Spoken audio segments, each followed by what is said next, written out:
Math 1314, Tyler Junior College, Section 4.4, Exponential and Logarithmic Equations.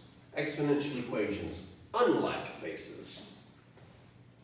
In the previous video, we developed a technique for solving exponential equations if we could write both sides of the equation as powers of a common base.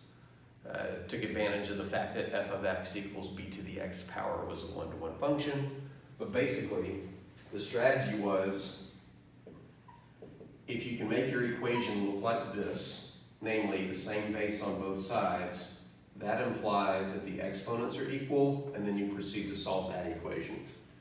But that's under the assumption that you can make both sides have the same base. Good luck on both of these doing that. At the end of the previous video, I hinted that we had solved this equation before, but if you haven't watched video 4.3.7, that's okay, we're about to solve it again. Also at the end of the video, I kind of hinted that you can always get matching bases. I'm going to show you a really bizarre approach to this that I honestly don't expect anybody to do. When I said I couldn't write 14 as a power of 3, I kind of lied. Because there's a property of logarithms in that list of 6 that was over here in the previous video. I believe it was number 4. I can write 14 as a power of anything. You want to write it as a power of 3? Write it as 3 to the log base 3 of 14 power. Wait, what? Well, the powers match and we can equate the exponents, but undoing that fourth property of logarithms is a rare move. It's possible I could cancel the 3's right now and technically be done. But let's assume that that strategy is either undesirable or not very friendly when it does work. And let's develop a better approach. Do you recall what the approach was if you saw video 4.3.7? When we were building the change of base property, we had ran across an equation like this, and our objective was to get the x out of the exponent. Well, we can't just drag the x down. We can't just drag a power down from the top and put it on the ground with everybody else, unless we take advantage of the power rule, which said if you have a log, any base you want, so we'll put base b, and your argument, which we'll call m, has a power on it, let's call it n, then you may remove the power and put it in front of the log as a coefficient. This is one of the few moves in any math where you actually get to remove something from a power and bring it down as part of a multiplication problem. If we did that here, well, we can't do that here because we don't have logs. I'm going to build a list over here titled How to Solve Exponential Equations Using Logarithms. Using logs. I'm going to skip to step 2. You'll see why I skipped step 1 in a moment. But the move we're about to do is to take the log of both sides. Log of both sides. Now I know when I write log without a base, it implies base 10. The truth is we can use any base we want. If we're going to use a calculator at some point, we're probably going to use base 10 or base e. I know in a lot of online homework platforms in a problem like this, it will say use log or use ln. We're going to use log on this one. If we take the logarithm of both sides, base 10 if you want to be specific, then we can use the power rule. Use the power rule, which says if your argument has a power, bring it down in front. Well, this argument has a power of x, we can bring it down in front. X times log 3 equals log 13. That puts our x in a position where we can finish solving for it. Fourth and final step, finish solving the equation.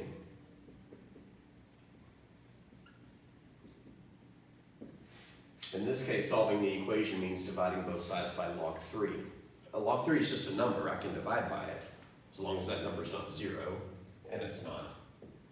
If we divide both sides of this equation by log 3, we get x equals log of 14 over log of 3. And at this point, we can actually call this problem done because we know what x equals. Warning though, some professors and some online homework platforms will ask you for two versions of the answer. This is the exact answer.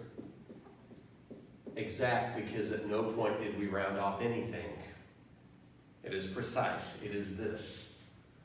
But if we were solving an application, like we were building something and we had to solve an equation and this is what we got for the length of a 2x4, I can't go to Lowe's or any other department store, home improvement store, and say, I need to buy a 2x4. How long do you want it? Log 14 divided by log 3 feet.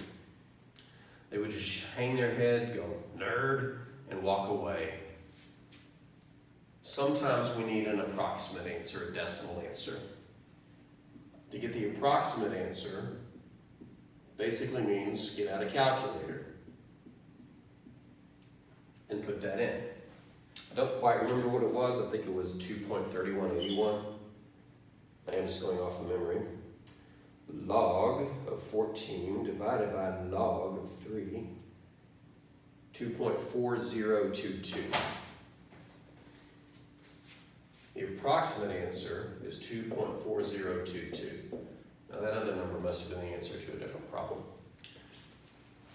So yeah, you can solve an exponential equation by taking a logarithm of it at the right time to execute the power rule and then proceed to solve for the variable. Be prepared for both exact answers and approximate answers. How's the next example different from the first one? Well, there's a lot of ways to answer that. It's got a base of e. My reply is so, e is just a number. That's actually the least different thing about it. The most different thing about it is all the other numbers. There's a number in front of the e, there's a number being subtracted, there's a number on the x. There's a number over here, but there was also one over there as well. So this has quite a few structural differences in terms of numbers that weren't there before. So how do we solve this one? 40 times e to the 0.8x power minus 9 equals 35. Well, in short, we do the exact same thing. We just don't do it yet. Taking the log of both sides of this would not be ideal. In fact, it would make the problem worse. Why did we take log in the first place? We took the log so that we could execute the power rule and put the x in a position to solve for it. But the power rule is very specific.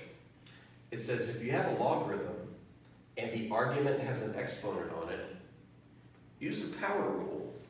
If I were to take log right now, the entire left side of this equation would be in the argument, and this exponent would not be the power for the entire argument. It would only be a power for the e. So before you log both sides and try to use the power rule, your first move is isolate the exponential term. By the exponential term, I mean the base that has the power on it. Who has the power in this equation? The answer is whatever is immediately to its left. Here's the power, 0.8x, and the thing immediately to its left is the e. This guy, e to the 0.8x, is the exponential term. We have to isolate it in order to hit it with a log. Well, that's easy. All I got to do is get rid of the 40 and the negative 9. The negative 9 is easy. Add 9 to both sides. We get 40 times e to the 0.8x is equal to 44. Remember, we're still isolating the exponential term e to the 0.8x. So now it's time to get rid of the 40. How do you get rid of a 40? Chug really fast. That's a joke. How do you get rid of this 40? Since it's multiplied, you divide both sides by 40. For the record, I'm not advocating underage drinking. I personally don't drink. Divide both sides by 40, and that gives 0, e to the 0.8x. And if you don't know why I said that, then you didn't get the joke. Pay attention. On the right side, we have 44 divided by 40, which we could divide to make a decimal, but a lot of times fractions don't become nice decimals. We don't want decimals until we were asked for them, especially if that decimal goes forever. 44 divided by 40, that's actually not bad. It's exactly 1.1. But in problems like this, it's a good idea not to resort to decimals until you absolutely must. So we're going to keep the fraction. However, don't keep unreduced fractions. This will reduce by 4, and it'll reduce to 11/10. So we'll leave it as 11/10 for now. Step 1 is done. We've isolated the exponential term, and we already know the rest of the moves. Take the log of both sides. But we have a choice to make. It does not say which base to use on that logarithm. We could use log like we did before. We could use ln. We could use log base 97 if we wanted to. Don't do that. So what should we use here? Log? We could, but I'm not gonna. I'm gonna use natural log because there's something about this problem that says, please use natural log. Do you know what it is? This base is already e. So I would like a log with a base that matches the base here. We're gonna use ln. And just as a rule of thumb, if you need to use a logarithm and your problem contains e, you should probably use ln. So now we're going to ln both sides. Let's see what happens. We get the natural log of e to the 0.8x equals the natural log of 11/10. And the whole purpose of that was to use the power rule. So the 0.8x comes down. Times the natural log of e equals the natural log of 11/10. Here's something I don't get to say too often, but like it when I can get to say it. This is the reason we wanted to use natural log. We get to the natural log of e. Whether you're in college algebra and that's your terminal class or you're going way beyond, if you ever see the natural log of e, you should answer it because the question it's asking, remember this is base e, is what power turns e into e? And the answer is 1. Stick this in your memory. Natural log of e is equal to 1, now and forever. When you re-see it, it's a 1. And 1 times anything is itself. The left side of this now simplifies to 0.8x. The right side is still a natural log of 11/10. And if you're having inspiration to get out the quotient rule here, don't. We're trying to solve for x, we're not trying to expand anything. Speaking of solving for x, now we just have to divide both sides by 0.8, and we get natural log of 11/10 all over 0.8. There's our exact answer. You want an approximate answer? Get out the calculator of your choice. It's a good idea to know how to use your calculator, because if you borrow somebody else's, it may be a different kind, and you may be up a creek. Natural log of 11/10, close that parentheses, divided by 0.8. And to 4 decimal places, I get approximately 0.1191. We could check it by substituting 0.1191 here, working out the left side, and you should get something pretty close to 35. I'm not going to do it right now. I get the feeling this video is already gone kind of long. So to summarize, you can solve exponential equations by using logarithms at the right time. The right time is after isolating the exponential term, which we did here by isolating the e to the 0.8x. And the other lesson to take from this is if you're ever going to choose a log to use in an equation, and the equation has an e, you should use natural log.